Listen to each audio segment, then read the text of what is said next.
Welcome to Millennial 713. I'm Andrew. I'm Laura. And I'm Pamela. So I learned recently, after I saw a headline, that the oldest millennials are turning 40 this year. The elder millennials, as they're known. Millennials. Are turning 40 this year. And of course, with that comes a slew of shitty headlines. So just be prepared to see these throughout the rest of the year. 3 that I pulled here are middle-aged millennials are homeowners, but burdened by debt. Millennial age discrimination, apparently, and then also the struggles of being a 40 age range homeowner. So lots of coverage about our particular economic situation as we're getting into middle age. So keep an eye out for all the hot takes, guys. So first we were killing things, and now they're being kind to us because we're getting older. Yeah, exactly. We're burdened. They're like, they are broke. That's why they're not buying anything. Whose fault is that? It's nice to know that some millennials are turning 40 because I can never remember what that age range is exactly. I just know I'm in it. So now I can be like, okay, so some millennials are at least 40. And in case anyone thought we were going to complain about how old we are, no, we weren't going to fall for that trap because we've done that on the podcasts over the years and we look like idiots being like, I can't believe one day we're going to be 30. That's so old. Comes back to bite you, I've learned. No. I feel like we're probably right in the middle, most likely. What is it? Because Let's refresh ourselves. Well, aren't the youngest millennials like 25? Yeah. 26? I mean, it varies a little bit. Maybe we're not like completely in the middle, but we're pretty I think we're like a little beyond the middle in terms of average ages of millennials. And that's okay. You know what I got to say about getting closer to 40? Bring it on, baby. Bring it on, baby. This is 40. Yeah. My life has gotten so much better over the last few years. I would never go back to being in my early 20s. I wouldn't change anything about my experiences from that time, but I've also learned a lot from then. And I have no desire to go back to that point in my life. Good for you. All I can think is awesome. that what lies ahead are possibilities and more opportunities for me to This is so inspiring for the top of the show. Stop it. I'm going to start crying. Put really on like Instagram with some inspirational music behind it. Jesus Christ. I wasn't prepared for this. No, I just mean, I feel like a lot of people, when they think about aging, they get existential. And I just don't think it's a healthy way to look at it. Yeah. All right. Bring it on, well baby. Said. I looked it up. So millennials were born between 81 and 1994/1996. I don't know what the discrepancy or the issue is, but that's it. So yes, Pam, you were right. Millennials are currently between the ages of 25 and 40 years old. So, and that's 72.1 million people in the US. Every one of them should be listening to this podcast. Tell your friends. Tell your friends today. We have a lot of work to do. That's what I just learned. So I've brought something up on the show from time to time. Speaking of being a millennial, we have all grown up on Facebook. And one of my biggest complaints lately has been that you can't turn off commenting on your posts. And I've said before that I would use Facebook more if I could turn off commenting on posts because I want to post some snobby things about Trump, but I don't want my uncle and my other Trump supporting people in my family to comment with their dumb shit. Well, I'm very pleased to report that Facebook has recently announced that soon you will be able to disable commenting on your posts. Woohoo! That's a long time coming. I know. Twitter's been doing it for like a year or so. They give you the option. They've given you the option for a year. The social media networks have been afraid to do this because that will reduce the amount of engagement on the platform, and it's all about engagement for them. They're making a little sacrifice here, but I think they've realized that Facebook and other places online have become very toxic and comments are rarely very healthy. So you'll be able to do this soon through the app. And I'm so burned out on Facebook and political stuff on Facebook at this point that I probably won't post more on Facebook, but it's nice to know that the option is there to disable commenting. But will you be as tempted to post your snarky takes about things if you know certain people can't interact with it? Yeah, I don't want that interaction. It makes me sick. Yeah. Seriously. But then if you don't want the interaction, do you want even the moment of making that post at all? Right. Fair. Like, it can still breed awkward, family interactions when you do get together with those folks. So I've made one post since April 2019. And it was January 7th when Facebook kicked Donald Trump off the platform. And I said, wow, Trump kicked off Facebook indefinitely. Republicans protest and leave Facebook forever. Thanks. I was just so excited that I had to go post that. That was the moment that my brother-in-law blocked me on Facebook. I don't know if I've said that on the main show, but my brother-in-law got so angry at that post because he was a big fan of January 6th. So yeah, he didn't like that. He was a snowflake. He couldn't stand my post, so he blocks me. Oh no. I love it. I know you're devastated by that. Yep. So sad to no longer see his crazy Trump posts. Some other good news today I wanted to share. This broke late last week. The CDC said that fully vaccinated people can travel at low risk to themselves in light of vaccines proving effective against the spread of COVID. Did somebody just make a noise when I said that? I made like a little happy noise. It sounded like a foghorn to me. It was weird. I'm over here like, brrr, and that's my happy noise. Yeah, so I thought this was great news, very exciting, very refreshing to see. It also made me think the travel industry is going to be absolutely nuts this summer. Now that the CDC is like, if you're vaccinated, head out, you can travel. You still got to be safe, you still got to wear your mask, etc. But that's great news, and I just see every city with a hot tourism area being on fire this summer, including where Laura is going this summer. Yeah. Thankfully, we're going before the height. Like, we're going before Memorial Day weekend to New Orleans. So I feel pretty good about that. Still, though, I mean, typically I would go to the beach in the summer, but we've already decided as a family that we're going to make that like a post-Labor Day visit because we know it's just going to be insane down there. Right. During June and July, so there's no point. You normally go to Florida, right? Yeah. And you don't want to be those people on the beach in Florida during COVID. We've criticized them a lot. Yeah, exactly. That said, I mean, once the summer comes, we'll all be fully vaccinated, so we would be comfortable going and, observing all of the safety protocols still. But we just don't want to because we know it's going to be packed with other people. So we're just going to wait. Laura, you'll be pleased to hear this. The CDC issued additional guidance saying you can get titties in your face in New Orleans starting immediately. So you can go to that bar that I recommended to you. Well, that's just so great. I have to tell you, I've been dreaming every night about the possibility of getting titties in my face in New Orleans. And now that I know it's a reality, yeah, I'm trying. So they just do that? There's no. I sent you the video, Laura. You know exactly what happens now. Yeah, that's true. I was expecting it to be a little more graphic, I'm going to be honest. Well, I'm sure you can ask them. Still very them. aggressive slapping. Yeah, it was very aggressive slapping. Slapping and throwing the shot down your throat and opening your legs up. Like, it's a lot. Anyway, I think you should do it because Fauci gives it the A-OK. Fauci stamp of approval. Fauci's going to do it himself. I wonder if, Laura, are you touch-starved enough to go for this? I guess that's what it really comes down to, but probably not. It would be a very different thing for me to do. It's not typically my style, but we'll see. If I'm inspired in the moment, then I might just do it. If you get drunk enough is the translation there. If I'm inspired, if you're drunk enough. We'll see.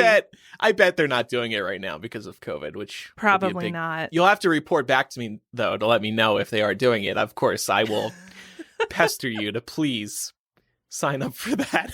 Andrew wants to know so that he can get titties in his face when he goes to New Orleans. Right. I need a reason to get back there. Definitely. I have some big news for me and Laura. So Andrew, you can take a little break. Thanks for the permission. Netflix announced today that Selena, the series part 2 is actually going to be premiering on May 4th, which means that we get to cringe watch this together a full 10 days before we thought we were going to. I'm so looking forward to this because if I had known how bad part 1 was going to be, I would have been like rapid fire texting you the entire time I watched it. I know. now that I know how bad it's going to be, I will be doing that. I apologize in advance. No, you'll give me an excuse to do the same. We're going to have to coordinate watch times, I think. Yeah, we'll work it out. Yeah. It's one of these things, like, as Selena fans, it's really hard to resist the temptation to watch this content because, you know, we only had her for 23 years. And, you know, the time that she was actually, you know, a relatively well-known name was only for a few years of that time. So her fans are desperate for content. It's just unfortunate that this is the kind of content we're getting. Yeah, I totally agree. So we'll see what happens on May 4th, but everybody else that has a vested interest, what Laura and I think, can stay tuned. We can probably make that the May variety show. There you I think go. so too. Give me a break for my birthday. I'll take off. No, That's you're fair. still you have to be there as the everyman, right? Okay. you know. I'll be there, but I'll be like driving somewhere, so I'll be There on you mute for go. most of the time, just like randomly chiming in. And who's this? As you hear like a truck go by. All right, we've got some pop culture coming up momentarily, but first I want to take a quick moment to tell you about one of our show's sponsors. They're Third Love, and they make the best bras on the market. With more than 80 sizes to choose from, their perfect fit promise, and their super easy fitting room quiz, you really can't go wrong with these bras. I've been wearing Third Love's bras for a couple of years at this point, and I am never going back. With their signature memory foam cups, no-slip straps, and scratch-free band, these are the most comfortable and supportive bras I've ever owned. And bras aren't the only thing Third Love does well. They're the ultimate go-to for loungewear as well. From lazy Sundays on the couch to weekend outings, Third Love's loungewear is made to wear everywhere. These are premium cotton fabrics available in drapey, easy fit knits, French terry, and woven styles. And just like their bras, Third Love has a variety of sizing options from extra small to 3X, all in the quality and fit you expect from Third Love. Third Love knows your one true fit is out there, so right now they're offering our listeners 20% off your first order. Go to thirdlove.com/millennial to find your perfect fitting bra and get 20% off your first purchase. That's thirdlove.com/millennial for 20% off today. So, for pop culture this week, I wanted to talk about Game of Thrones, and I guess it's especially fitting because the 10-year anniversary of Game of Thrones on HBO is coming up. But man, like, Game of Thrones might be over, but HBO is not planning on letting go of that franchise anytime soon. Have you guys been keeping up with all of the prequels that are currently in different stages of development? A little bit. Yeah, loosely. It's been a little bit hard because I feel like Game of Thrones fans kind of got a kick in the morale with that final season. So it's been hard to want to keep up with it. Yeah, they're going to have to win back everyone's trust. And maybe that is their plan of attack because, my gosh, I feel like at least every few weeks there's a new story about some Game of Thrones entity that's in development. So here are probably just a few because I wouldn't be surprised if I missed some. They're all Game of Thrones prequels, by the way, and these are all in development, but that doesn't necessarily mean they're going to be greenlit by the studio. So they have a series called 9 Voyages, which is focused on the sea snake and his various travels. There is a series in the works about Flea Bottom, which is the extremely poor district in King's Landing, 10,000 Ships, which would be centered on Princess Nymeria, who's an ancestor of the House Martell. The Tales of Dunk and Egg, which might be of a special interest to most people that were just fans of the show, because this would be like the direct prequel to everything that transpires in the original series. It focuses on Robert's rebellion and the war for the Iron Throne, so that really sets up the events of the show itself.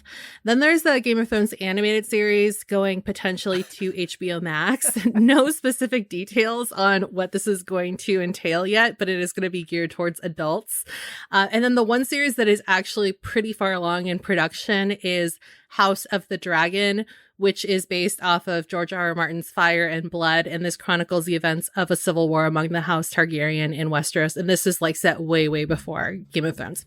And if that's not enough, there's also a Game of Thrones stage play in the works. Oh boy. Yeah, George R.R. Martin is also involved in this. He's going to be coming up with the story, and then somebody else is going to be adapting it for the stage.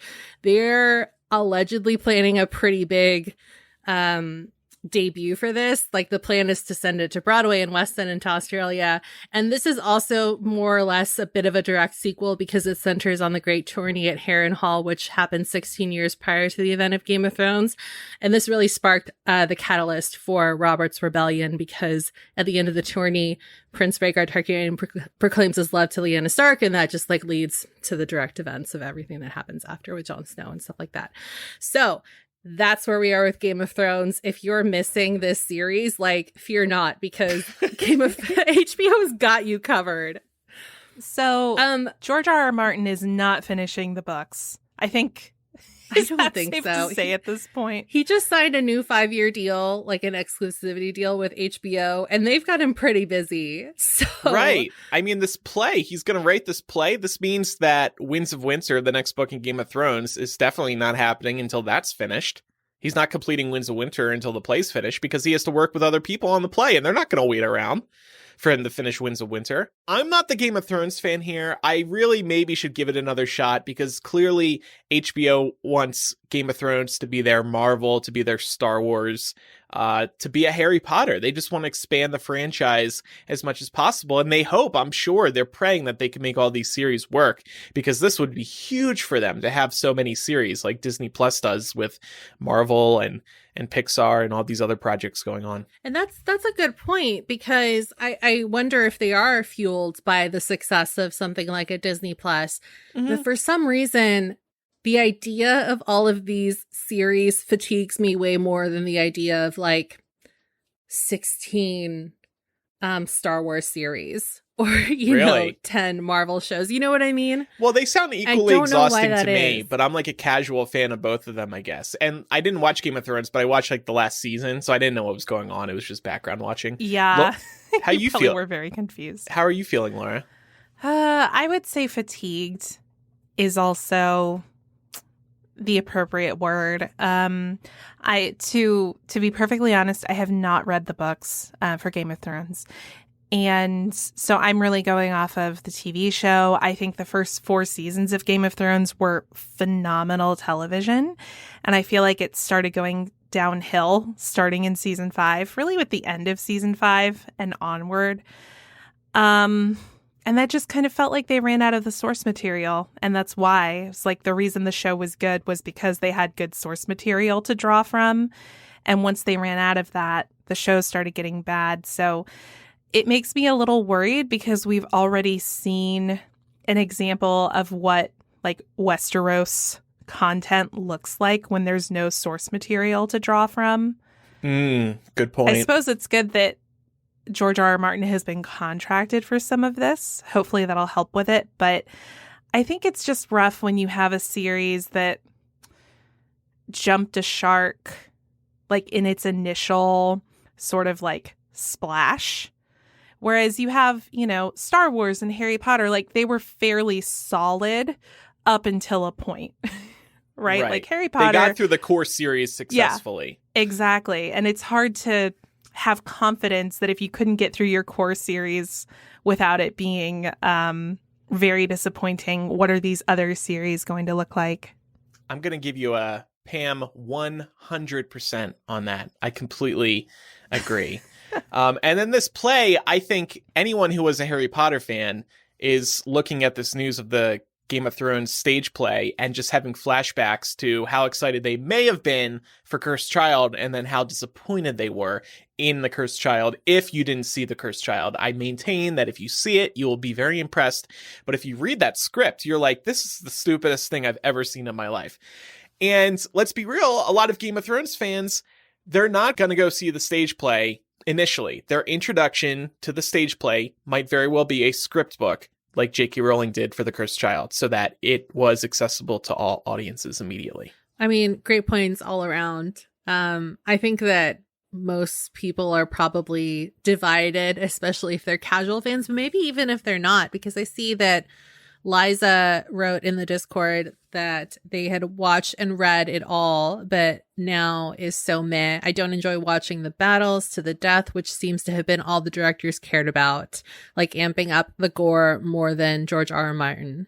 So that's a good point. It's a pretty bloody, violent show. And I definitely think that they leaned into that for the shock factor, and especially without having, you know, a compass to guide them in the end, because they'd reached the end of what was already published. It just, all of those, holes really poked through in the plot. Yeah. Yeah. I think too, something that Game of Thrones struggles with a bit is that our culture has changed a lot over like the span of time that Game of Thrones was running. So I've heard from several folks who started watching Game of Thrones very recently, and unanimously, like across the board, they've come away with it being like, there is a lot of violence towards women in this series, and it makes me deeply uncomfortable. I don't know if I can enjoy this, given where we are now culturally and how aware we are of, you know, the place of violence towards women in our culture and like how it is held up by, you know, our various systems. So that's been an interesting take to hear as well. And I wonder if, similar to what we've seen happening in the Potter world, of course, with Potter, it's been more with diversity, like diversifying the people who are represented in the series. I wonder if any Game of Thrones spinoffs are going to start adapting to be more appropriate for the times, so that we might see less of that, especially towards women. I don't know. I would hope they are aware of all that backlash and do want to improve for future storytelling.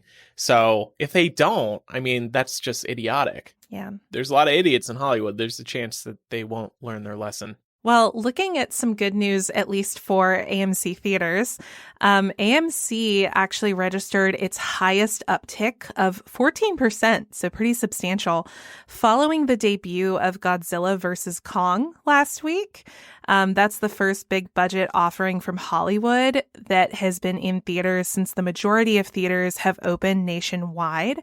Y'all will remember a couple of months ago us talking about the Wall Street Bets drama, specifically as it related to GameStop stocks.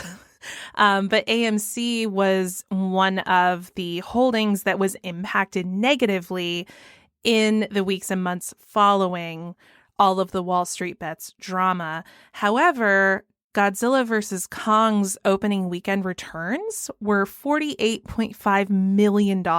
So this seems to indicate that there is some demand amongst consumers to go back into the theater after almost a year of watching content at home.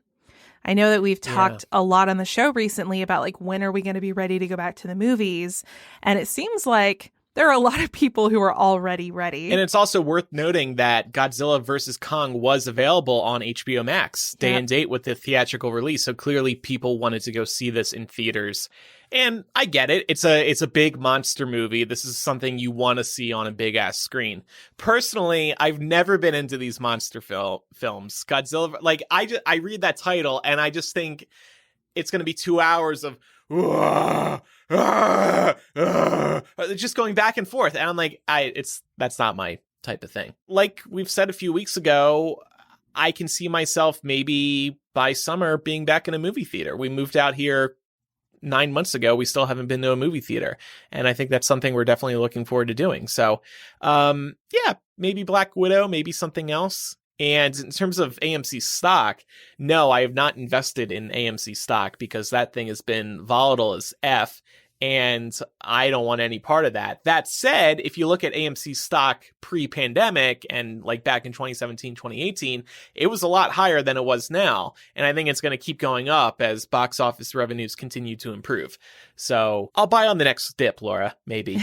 Yeah. So I actually ended up buying 4 shares. So not very much. 4? Like it's a little tiny bit, but they had dropped to something like $4 a share.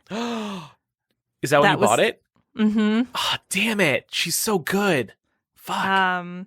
So it's up to like 10 something now. So it's not a huge difference, but I'm just going to watch it throughout the summer because I have a feeling this is going to be one that ticks on up. It could be one to keep an eye on if you're like getting into the stock market for the first time like I am. I really don't know anything, so you shouldn't take any advice from me. Yeah, none of this is stock advice, please. Yeah, no. The only piece of advice that I will give in reference to the stock market is do not put money into it that you can't afford to lose. So if, like me, I had 20 extra bucks kicking around. I saw AMC dipped. So I was like, let me get 4 of these, but don't go dumping your entire life savings into this. This is how people go broke. This is how some people went broke during the GameStop drama a couple of months ago. So yeah, definitely don't do that. True. But I did have a question for you guys. In regards to Godzilla vs. Kong, we did watch this on HBO Max this weekend. I'm not going to give my opinion one way or the other on it, but I wonder, looking at the returns for the movie theater, like 48.5 million for opening weekend, plus the fact that it was released day and date on HBO Max, do we think that it even mattered if this movie was good or bad? You think people are just excited to get back to a theater? That's what I'm wondering. If people are just like, fuck it. I don't think so. And I'll tell you that there is a Cineplex that is right next door to my local Target. So I don't go to the movies, but I see the movie theater whenever I go pick up my online order at Target. And since theaters have opened up out here where I am, the parking lot's been full like every night I've driven over there. And so I really do think that it is just people wanting to get back to some sense of normalcy, and perhaps sitting in a movie theater with assigned seats where they're forcing a little bit more distance than perhaps, a restaurant could afford. It feels like a more comfortable family outing. I think a date outing. Yeah. I think this doesn't answer the question about Godzilla versus Kong, but I think a lot of parents are looking for something to do with their kids, and a movie theater is just a perfect thing to do to get out of the house. One of our patrons, Just Doovy, I guess that's how you pronounce it, like Just Groovy, they said they were so happy to be able to see Godzilla versus Kong. Seeing those films in a theater is what makes them worth it. So yeah, people just want to see it on a big screen. I agree. I could see that because I also saw Godzilla versus Kong this weekend, but at home. And I do feel like it's one of those movies that I would have paid more attention to if I had been in a theater where you're supposed to have everything turned off. But that's the whole thing about watching things at home, is like it's so easy to get up and walk away or to check your phone. And I noticed that my attention span, even if it's something that I really want to watch, is not there like it is with like an immersive experience like at a theater. I'm sorry for this stupid question, but I was actually wondering it over the weekend. Do you try to replicate the theater experience by not pausing the movie when you have to go to the bathroom, or do you pause the movie? I try not to go to the bathroom while I'm watching this, but it's funny you mentioned that because towards the beginning of the pandemic, I was talking with my therapist about this, and I told her that the thing I missed most was going to coffee shops and going to the movies, because I used to go like almost every Friday. And she was suggesting that I try and recreate the movie theater experience at my house. Aww. And so I have done that before. I mean, it's like really wholesome, good advice. And we do have some really good blackout curtains in the living room and stuff like that. And you can close the doors. And so you can get pretty dark in there. And so that is kind of nice to be able to do once in a while, to have the option to do that. So yeah. So that's something that I have done for a few things now. It's nice. How about you, Laura? Do you pause the movie? I have an iron bladder, so I'm not usually somebody who has this problem of like needing to pee during a movie or during a long road trip or anything like that. Like, I'm good. Damn. Yeah. Mark, on the other hand, definitely has to get up and leave the room, and we pause when he does. So it's his fault, not mine. Okay. I encourage Pat to not pause it when I go to the bathroom, because I think movies are way too long as they are. So I like being able to step away, take a little bathroom break. It also like forces you to kind of hurry up, and it kind of reminds me of being at a movie theater. So I will say, if you do watch this one, this is a movie that you can confidently go to the bathroom without pausing, and you won't miss much because the most important part of the movie is watching giant kaiju fight each other. And the human storylines I've never particularly cared for in these Godzilla and Kong movies. I would rather just see the giant kaiju kicking each other's ass. Like, that's the fun part. So did you two like the movie?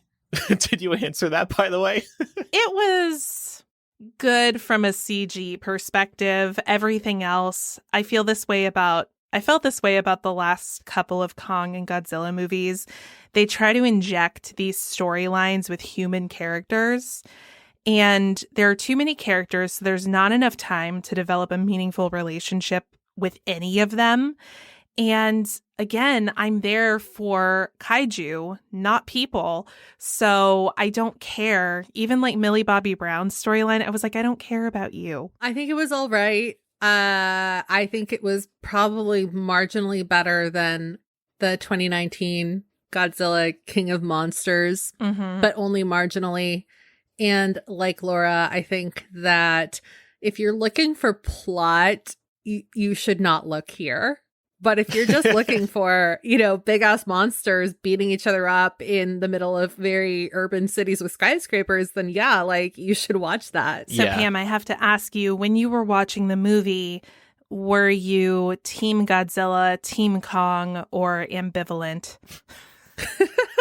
You know what? I think that here's the thing. I think that Kong is more like expressive in a human way. So I think that the movie lends itself to caring a little bit more about his well-being than Godzilla's well-being. I agree. So, I was so pissed off on his behalf. I'm not spoiling any, like, not to say anything bad per se happens. It's just like the way that people treat him made me very unhappy. So I was Team Kong throughout the whole thing. I was like, just kill everybody and go live your happy life. Let him go frolic on the freaking island. Yeah, exactly. Like I know the whole time Kong is like, just leave me on my fucking island. Yeah, he's like, I just want to go home. Wait, I'm like, Kong you know talks? what?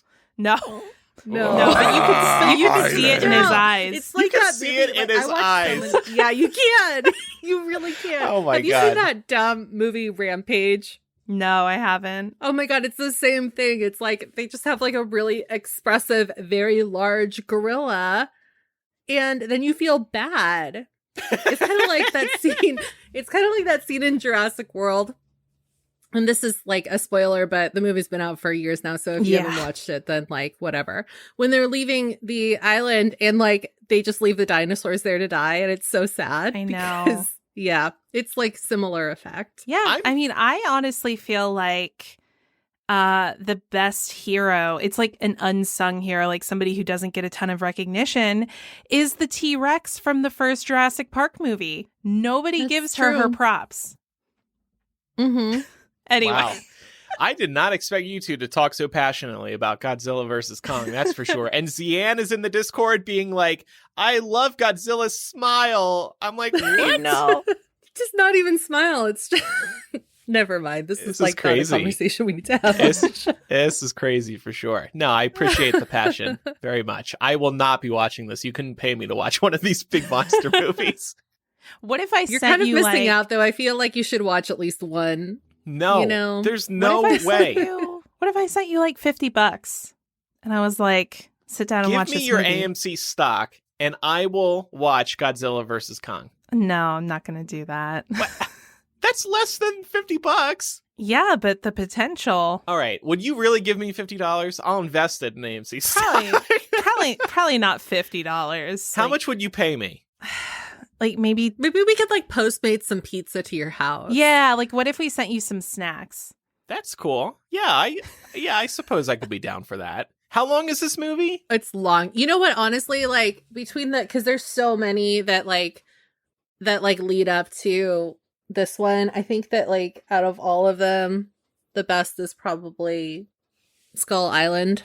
I don't know if you'd agree, Laura, but I feel like it has a really good cast.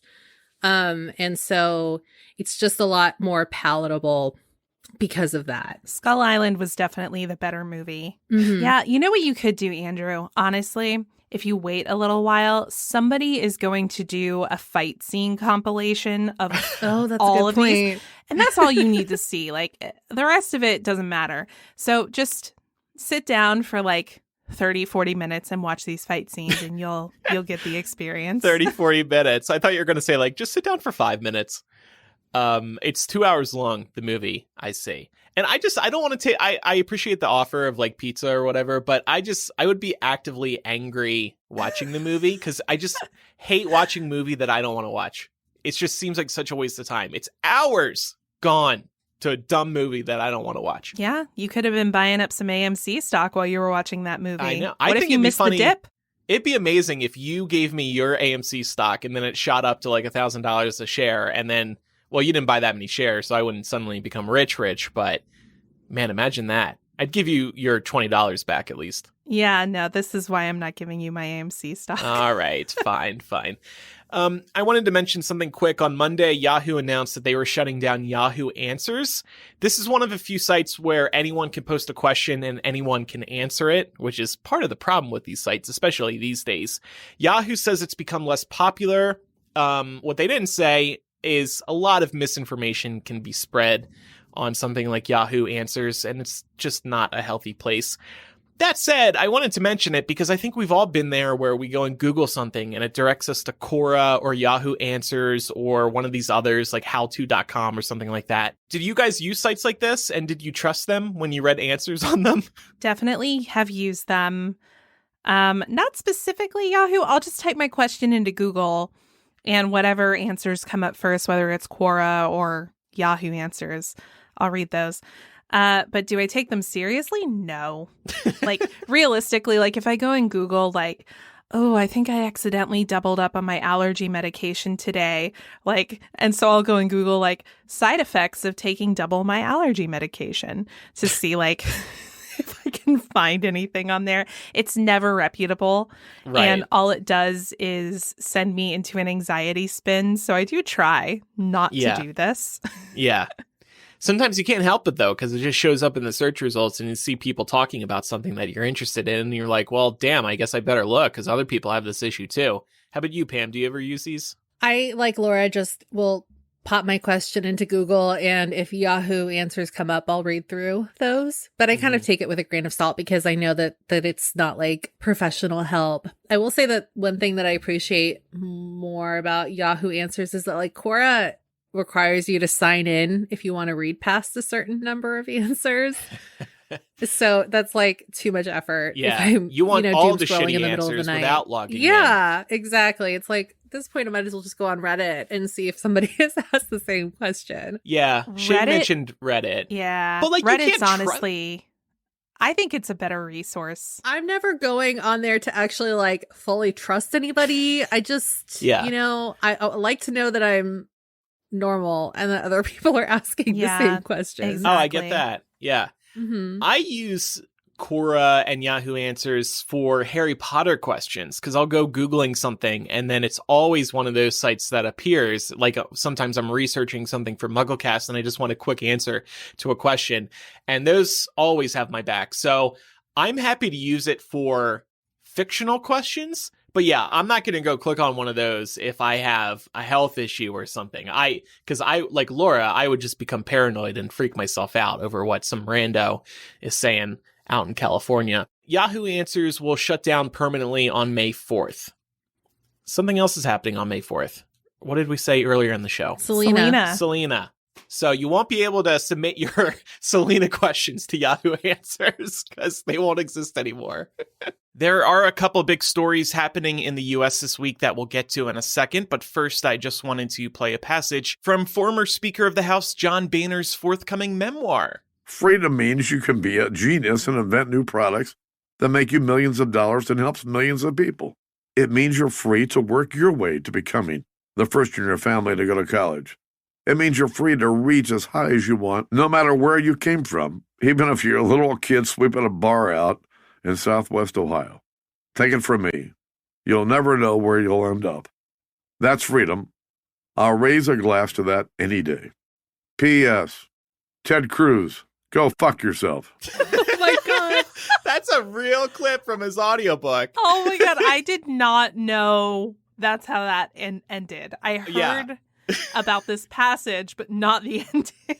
So here's the thing we're learning. Boehner has this book coming out, and he recorded the audiobook himself for it. It's called On the House, a Washington memoir. And apparently, while recording the audiobook, he was also drinking wine. He's also drinking wine on the cover. So maybe he was also drinking wine when he wrote it as well. But apparently, he deviates into these attacks on Ted Cruz multiple times in the audiobook while getting wine drunk. So I can't wait to see these other clips when they surface. Oh my God. It doesn't surprise me, actually, because several years ago, after he was no longer in Congress, when asked about Ted Cruz, he very publicly said Ted Cruz is the most miserable son of a bitch I ever had the misfortune of working with. So his hatred for Ted Cruz, there's a documented history of it for sure. He also wrote a really interesting op-ed for Politico, and it's titled something along the lines of what happened to the GOP from the guy who tried to save it from itself. So he talks about what it was like to be somebody who was attempting to inject some compromise into what Congress was working on at the time. But he had a whole wave of brand new Tea Partiers sworn in at that time. And their number one goal was to hate Obama and to obstruct Obama. And so he talked a lot about that experience. I would say it's worth a read. Oh, wow. Look at this. Mm-hmm. Laura endorsing Boehner's book. And okay, something he wrote. I did not endorse it. I recommended giving the op-ed a read. The op-ed, sorry. Yeah. She's making a Boehner recommendation and recommending Godzilla versus Kong. I did not expect today's episode to go this way. On a more serious note, the George Floyd Derek Chauvin trial is underway. Interestingly, the trial is being televised from start to finish due to the pandemic limiting how many people are allowed in the courtroom. The trial jumped quickly into testimony and as of Friday was running ahead of schedule. Derek Chauvin's supervisor testified that Derek should have removed his knee from George Floyd's neck after he became unresponsive. On Monday, the Minnesota police chief said Chauvin absolutely violated policy when he knelt on Floyd's neck for 9 minutes. All of the testimony has been very helpful for the prosecution thus far, in my opinion, but we'll see what the defense presents or, what they try to argue in the next couple of weeks. We know that one thing they might try to argue is that George Floyd's drug use played a role in his death, but it looks like that's very shaky ground for them to stand on. The trial is expected to run another 3 weeks or so. Obviously, this trial is a very big deal. Right now, I feel like Chauvin will be put away just because of all this testimony, but like I said, we'll see how the defense argues the case. But if he isn't, obviously, we'll be reminded again of how fucked this country is, but also people are going to be rioting in the streets big time, as they should. So I'm nervous about this trial, but I'm cautiously optimistic that justice will be served. Have you two been following the case much? The trial? I hate to say this but I haven't. And it's because I feel like every time even there is some cautious optimism afoot, it just never turns out the way you want it to. Especially here. And yeah, they do not have a good track record of putting away police officers that have done wrong. They always find a way to absolve them, or the jury does. I just haven't. It's not that it's not worth it, but it just feels like the justice system never works the way it should with stuff like this. I've been keeping up with notifications and reading articles about it. I haven't watched any footage yet. I do plan to go back and do that. But I feel kind of similar to Pam. This kind of reminds me of the Eric Garner case. I don't know if y'all remember that one. It was New York a few years ago, and not exactly the same set of circumstances. But Eric Garner was somebody who was communicating that he was unable to breathe, and he was held in such a way for such a length of time that his airway was cut off, and that ultimately led to his death. And justice was not served in that case, and that's what makes me really nervous here. And certainly there are a number of other cases like it. I take great exception to, and I know they will, I know this is correct, that the defense will be trying to argue that his drug use played a role in his death. His drug use or lack of drug, like whatever, it's just not relevant, especially considering the greater context around this case, which was an alleged falsified $20 bill. I would like to think that human life is worth more than that. What has stuck out to me the most so far was hearing that the cashier who accepted that bill or was presented with that bill was really torn on whether or not to call the police or whether or not to report it, because he had been told previously that if he accepted fake bills, it would be deducted from his pay. Oh, so God. He was going to be a victim of wage theft as a result of this. So you're putting somebody who's probably not making very much money in a terrible position of thinking you could be taking money out of my pocket over, a very simple mistake that isn't my fault. And then now this person has to carry with them the fact that they did report it. And obviously, everything that happened is not that person's fault. How this was handled should not have been handled that way. Mm-hmm. But I think that's what has stuck out to me the most so far, is how grief can present itself so differently depending on what vantage point you held to the situation. Little recommendation for Pam and maybe some other listeners who don't want to actually tune in. I haven't been watching it either, but the New York Times is doing daily takeaways. Pretty short read, just to get a sense of what some of the most, in the New York Times opinion, critical moments of the case, of the trial have been. So maybe check those out if you're looking for a way to keep on top of what's happening at the trial. We'll see what happens. Like I said, the trial is expected to last another 3 weeks. So we'll all be on edge until then. So Laura and I teamed up for our politics story this week, and it's going to make sense very quickly. The MLB announced just at the end of last week that they're moving this year's All-Star game out of Atlanta as a result of the new Georgia voting laws. The All-Star game takes place every year in July, and it's a big deal for a number of reasons, but mainly it's also just great for the host city because it brings in a lot of revenue. And Laura's going to kick this off by talking a little bit about what's going on over in her state in case you haven't been keeping up with that. Yeah, so the reason for this move is because our governor signed an incredibly restrictive voting law over the last couple of weeks. Fun fact, Brian Kemp signed this into law when we were in the middle of a tornado warning. We've actively got property damage happening because of these terrible storms that rolled through here. But, this was still the priority. The reason that the MLB and a number of other companies and entertainment sources have been speaking out against this is because it implements several new requirements around voting in elections that they argue, and I would argue as well, really restrict somebody's ability to easily access voting. So the first thing it does is it shrinks the window for early and absentee voting. So you used to be able to request an absentee ballot in Georgia 6 months prior to an election. That period has been cut down to 78 days. I don't know if you remember, but I was talking last summer about how I had already requested my absentee ballot for the general election because we were allowed to do it up to 6 months early. Mm-hmm. And counties also used to be able to send absentee ballots to voters 49 days prior to elections, but that's been cut down to 29 days now, which is pretty concerning if you're thinking about all of the issues we've had with the U.S. Postal Service over the last few months. 29 days, you could have something very easily get lost in transit for that long and longer. Oh, yeah. So that's absolutely concerning. Now, absentee ballot applications will only be able to be sent when requested by a voter.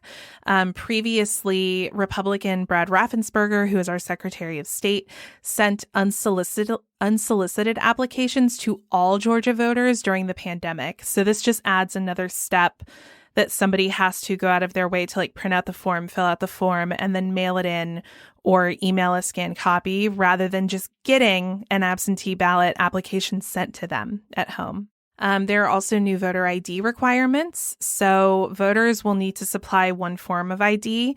So it could be a driver's license, a passport, a social security card, rather than simply using the signature match where we would sign the back of our ballot when we mail it in, and they would compare it to the signature that the Secretary of State's office had on file. The number of ballot drop boxes has been restricted to 1 per every 100,000 people. So before, there wasn't a limit on how many ballot boxes there could be, and you could put them anywhere. However, moving forward, they will only be able to be located inside of early voting locations or county elections offices, which really does restrict the time that people can drop their ballots off. Didn't Brian Kemp use one of those ballot drop boxes, by the way? And I'm pretty sure he's on video doing it. I think I saw that video. Yeah. Yeah, he did. Early voting for runoff elections has been cut down from 3 weeks to 5 days. I wonder why this is, guys.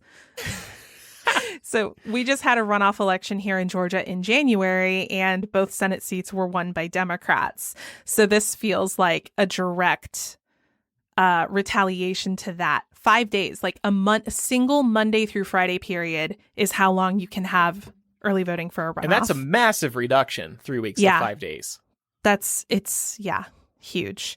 One of the scariest things is that the State General Assembly, which in Georgia is decisively a Republican majority, will be able to select the chair of the State Elections Board. Previously, the board was chaired by the Secretary of State, who's somebody who's in an elected position. And that chair is supposed to be nonpartisan. So the State General Assembly is now going to have the power to suspend county election superintendents. So it really gives the state a lot of power over county election procedures. And then finally, this bill, probably the most common thing you've heard about this law is that it bans handing out food and water within 150 feet of a polling place or within 25 feet of any voter. Because you could be influencing who they vote for. That's their argument, by giving right? them water. As if, right, the bottle of Dasani says vote Biden on the label or something like that. Biden water. Like, come on. And it would be one thing if polling places were required to provide water, like because polling places and elections offices, those are supposed to be nonpartisan places. If they were providing the water, that would be fine. However, while election officials are permitted to set up water stations, it is not a requirement. Yeah. It's funny. All these people, they love Jesus. They all happily celebrated Easter over the weekend. And what would Jesus do? He'd probably give food and water to these people waiting in line. They kind of ignore that part of Jesus, the part where you love everybody and you care for other people. People love to cherry pick. Oh, yeah. The good word of Jesus. Especially when it comes to religion. Mm-hmm. Yeah. Yeah. I mean, it's just outrageous, Laura. Like, my stomach turned when I read this food and water rule. Yeah. And I will say the only good things to come out of this are that it does seem that this law will make voting easier if you live somewhere very rural. And how is that not supposed to feel pointed? If you're making it harder where the majority of your population lives, but making it easier where you have fewer people.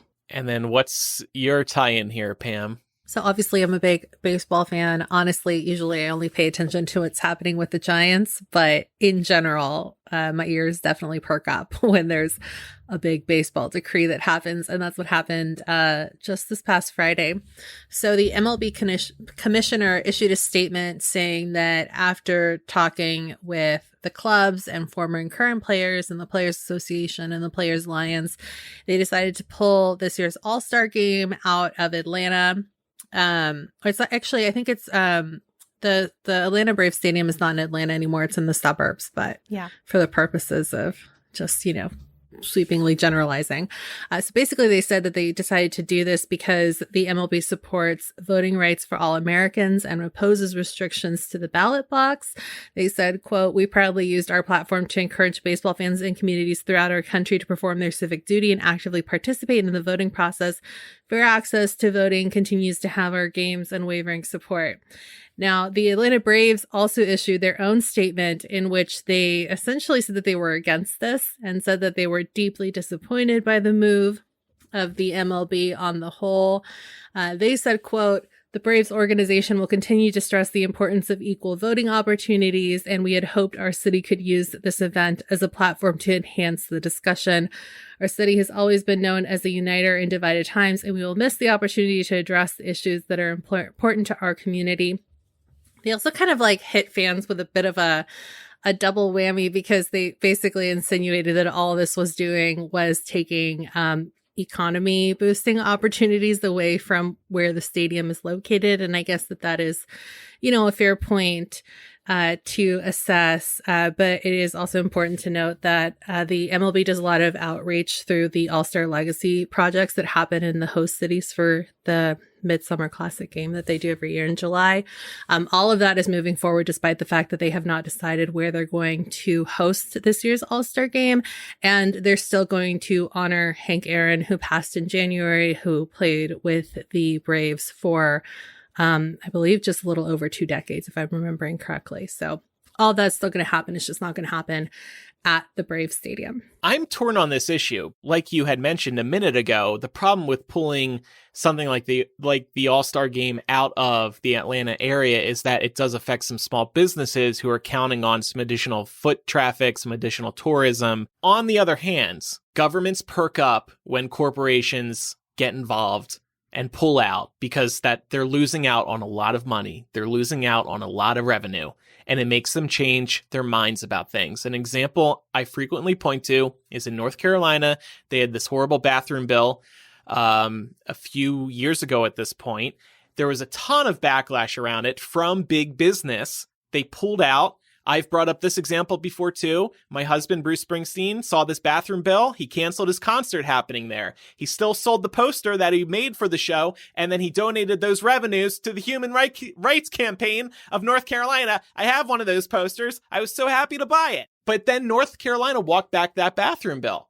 And stuff like this can work. Brian Kemp is talking a tough game so far. He says, I don't care that the MLB did this. I'm disappointed in them, but it doesn't change my stance.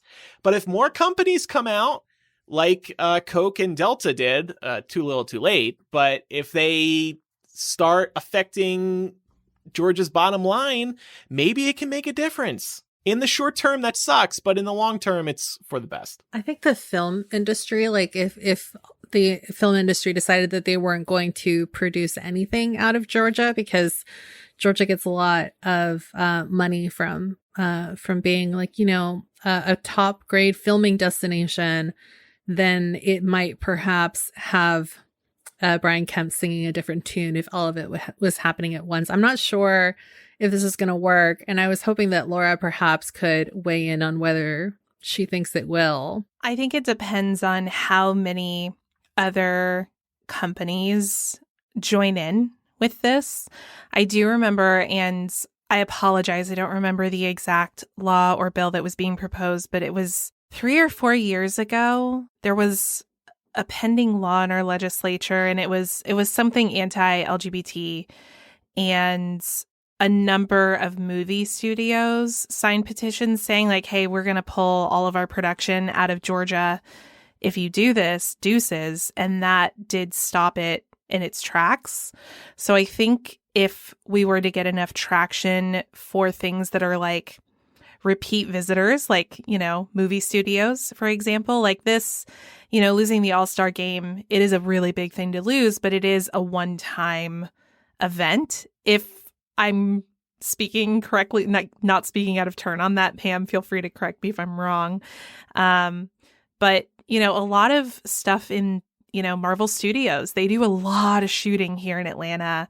Netflix does a lot of shooting here in the Atlanta area. So if you got enough companies like that to start pledging to pull their operations out of the state, I think it could make a difference. I don't know if we'll get everything rolled back that was introduced by this horrible bill, but certainly some of it could be on the table. And Brian Kemp is also a fuckboy. He's like a fair weather friend. He's very like, I mean, you remember a couple weeks ago we talked about how Brian Kemp was the one who introduced automatic voter registration when you went to get your driver's license. And that's absolutely not something he would do now. So he's somebody who tends to blow with the prevailing wind. He's weak as fuck. So he will flip if enough of Hollywood pulls out. If enough, yeah. If enough of it pulls out. But it would have to be quite a bit because they're stinging from losing this last election. Yeah. Also, some of this is likely to do with the fact that Kemp is up for re-election.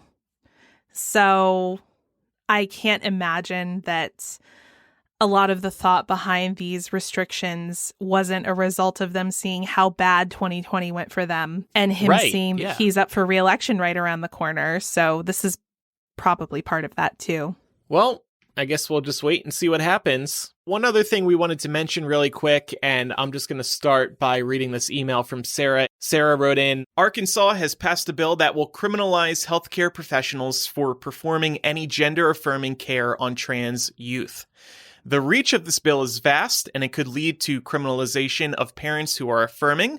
For example, a dad who testified against the bill in court was arrested and held for hours on a BS charge of speaking 20 seconds over the 2-minute limit. There are also a lot of other anti-trans bills in play, so this is very likely going to be a huge thing and an active push by the GOP to roll back trans healthcare.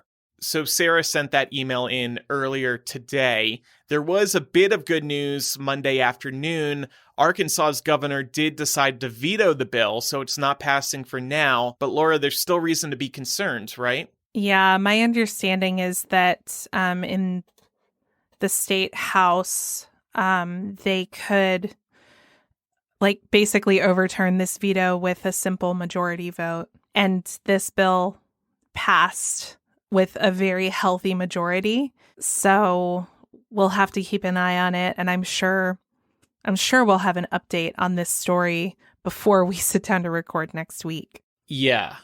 And like Sarah mentioned, one issue with this, whether or not he had vetoed it, was that this is probably giving some other states some ideas, especially if they see a lot of public support in Arkansas for it. So watch this space, but very disappointing and worrying for sure. It was good to see, at the least, that the governor did stand up and veto this. All right, so changing gears now. Pam, what's coming up in After Dark today on our Patreon?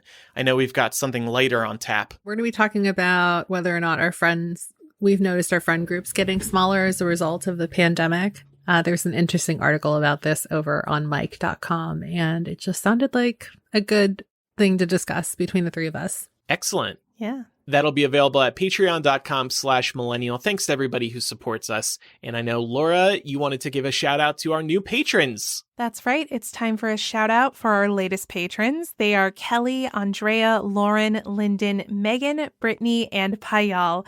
Thank you all for your support, and we are so thrilled to have you. It's time for some recommendations.